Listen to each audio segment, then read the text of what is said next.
ጌታ ኢየሱስም አትግደል፣ አታመንዝር፣ አትስረቅ፣ በሐሰት አትመስክር፣ አባትና እናትህን አክብር፣ ባልንጀራህን እንደራስህ ውደድ አለው። ጎበዙም ይህንን ሁሉ ከሕፃንነቴ ጀምሬ ጠብቄአለሁ፣ ደግሞስ የሚጎድለኝ ምንድን ነው አለው። ጌታ ኢየሱስም ፍጹም ልትሆን ብትወድ ሂድና ያለህን ሽጠህ ለድሆች ስጥ፣ መዝገብህም በሰማያት ታገኛለህ፣ መጥተህም ተከተለኝ አለው። የማቴዎስ ወንጌል ምዕራፍ 19 ከቁጥር 18 ጀምሮ። አንድ አምላክ በሆነ በአብ በወልድ በመንፈስ ቅዱስ ስም ሐምሌ 9 በዚች ዕለት የአምስቱ አህጉር ኤጲስቆጶስ ቅዱስ ቴዎድሮስ በሰማዕትነት አረፈ። ዲዮቅልጥያኖስም በካደና ጣዖትን ባመለከ ጊዜ ምዕመናን ያሰቃዩአቸው ዘንድ መኮንኑን ወደ ሀገሮች ሁሉ ላከ። ለጣዖትም እንዲሰግዱ ያስገዷቸው ነበረ። ስሙ ፕላጦስ የሚባል አንድ መኮንንም ወደ አፍራንቅያ ሀገር መጣ። በዚያም ቅዱስ ለክርስቲያን ወገን መምህር እንደሆነ ነገር ሰሩበት። መኮንኑም ወደ እርሱ አስቀርቦ ለአማልክት እንዲሰዋ አዘዘው። ቅዱሱም እንዲህ ብሎ መለሰለት፣ ሰማይና ምድርን የፈጠረ አምላክን ትተን ጣዖትን ማምለክ አይገባንም። መኮንኑም በውኑ አርጤምስንና አጵሎንን፣ አርዳሚስን፣ ሌሎችም አማልክትም ያይላቸዋልን? ሌላ ነውን? አንተ የምትናገርለት አምላክ ካለ እነዚህስ አማልክት አይደሉምን? አለው። ቅዱስ ቴዎድሮስ መልሶ አዎን አማልክት አይደሉም፣ ክብር ይግባውና ከአንድ ከኢየሱስ ክርስቶስ በቀር አምላክ የለም፣ እርሱ ለፍጥረቶች ሁሉ ፈጣሪያቸው ነው አለው። መኮንኑም ኃይለ ቃሉን ስለመመለሱ ተቆጥቶ 40 ቀን በግርፋት በስቅላት በእስራት በመንኮራኩር እንዲያሰቃዩ ታዘዘ። እርሱ ግን ትእዛዙን አልሰማም፣ ከስቃዩም የተነሳ አልፈራም። ከዚያም በኋላ ራሱን በሰይፍ እንዲቆርጡ አዘዘ። በመንግስተ ሰማያትም የሰማዕትነት አክሊልን ተቀዳጀ። ለእግዚአብሔር ምስጋና ይሁን፣ እኛንም በጸሎቱ ይማረን ለዘላለሙ አሜን።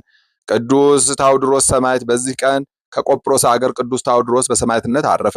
ከእርሱ ጋር 3 ሴቶችና ያሰቃዩት የነበሩ 2 መኳንንት ሉኪያኖስና ድግናኒዎስ አረፉ።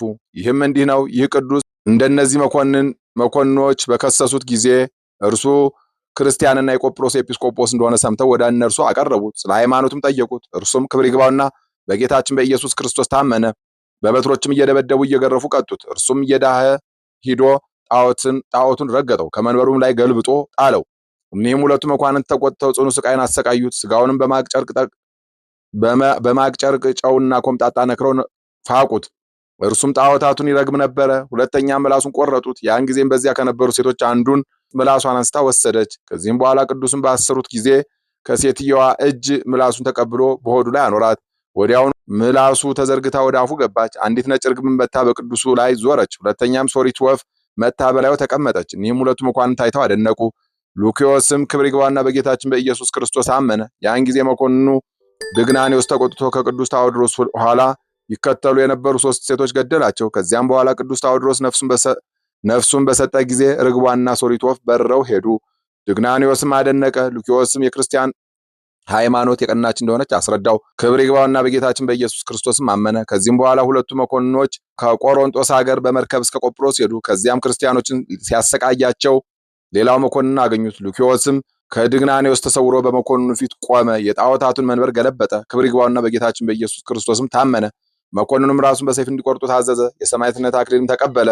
ድግናኔዎስም ስጋውን ወስዶ ገንዞ ቀበረው። ከዚህም በኋላ ድግናኔዎስ በመኮንኑ ፊት ቆሞ ክብር ይግባውና በጌታችን በኢየሱስ ክርስቶስ ታመነ። ይህንንም በሰይፍ ራሱን ቆርጠው የሰማዕትነት አክሊልን በመንግስተ ሰማያት ተቀበለ። ለእግዚአብሔር ምስጋና ይሁን፣ እኛንም በከበሩ ሰማዕታት ጸሎት ይማረን ለዘላለሙ አሜን። በዚች ቀን መስተጋድል አባ ህልያን አረፈ። የዚህ ቅዱስ የአባቱ ስም ዲስጣ የእናቱ ስም ካልሞና ነው። የሀገሩ ስም አይነ ፀሐይ ይባላል። እርሱም ቀድሞ በወጣትነቱ ጊዜ የወርቅና የብር አንጥረኛ ነበረ። በስራውም የተመሰገነ ነበረ። በአንዲት ቀንም ከአረብ አገልጋዮች አንዲት ሴት መታ ለጆሮቿ ጉትቻ እንዲሰራላት ለመነችው። ከሰራላትም በኋላ የሰራበትን ዋጋ ከእርሷ ፈለገ። በፊቱም ራሷን ዘንበል አድርጋ ወንዶች ከሴቶች የሚሹትን ብትሻ እነሆ አለሁ፣ ሌላ ገንዘብ ግን የለኝም አለችው። ይህንን በሰማ ጊዜ አንቺ የጨለማ አበጋዝ ልጅ ከኔ ራቂ፣ ፊትሽንም አታሳይኝ አላት።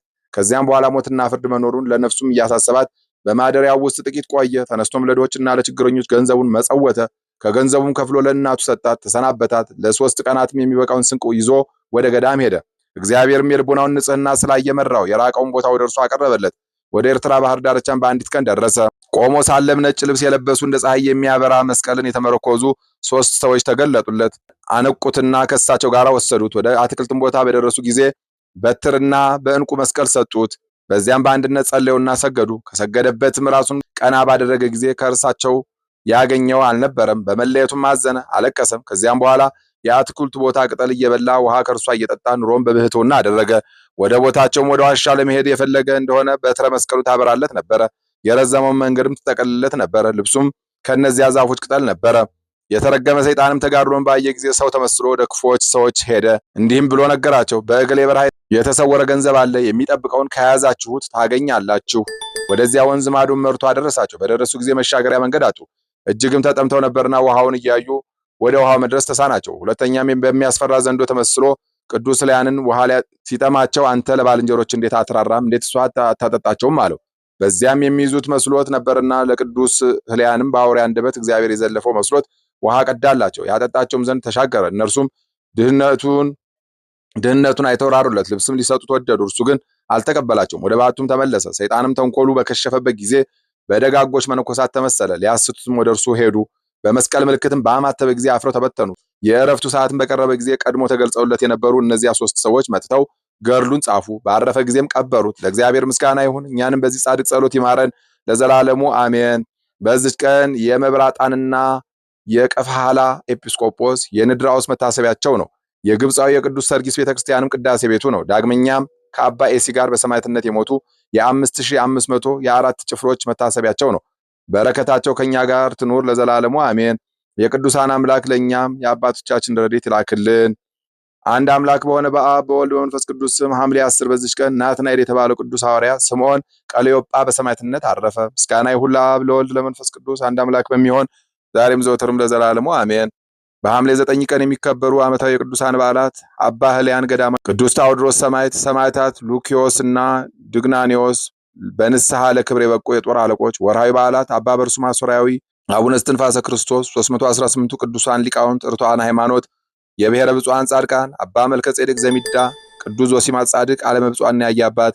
ጌታ ኢየሱስም አትግደል፣ አታመንዝር፣ አትስረቅ፣ በሐሰት አትመስክር፣ አባትና እናትን አክብር፣ ባልንጀራ እንደ ራስ ውደድ አለው። ጎበዙም ይህንን ሁሉ ከሕፃንነት ጀምሬ ጠብቄአለሁ፣ ደግሞስ የሚጎድለኝ ምንድን ነው አለው። ጌታ ኢየሱስም ፍጹም ልትሆን ብትወድ ሂድና ያለህን ሽጠህ ለድሆች ስጥ፣ መዝገብህን በሰማያት ታገኛለህ፣ መጥተህም ተከተለኝ አለው። የማቴዎስ ወንጌል ምዕራፍ 19 ከቁጥር 18። የሰማነውን በልቦናችን ያሳድርብን። ከቅዱሳን አባቶቻችን ከቅዱሳት እናቶቻችን በረከት ረድኤት ያሳትፈን። ይቅርታውን ቸርነቱን ያርቅብን። ዝናመ ምሕረቱን እክለ በረከቱን ያድለን።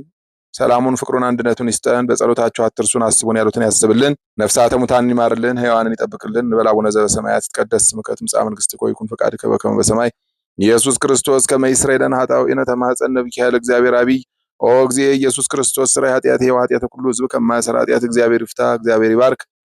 ሰላም ያሳደረ ሰላም ያዋለን፣ ሰላም ያዋለ ሰላም ያሳድረን። ይቆየን።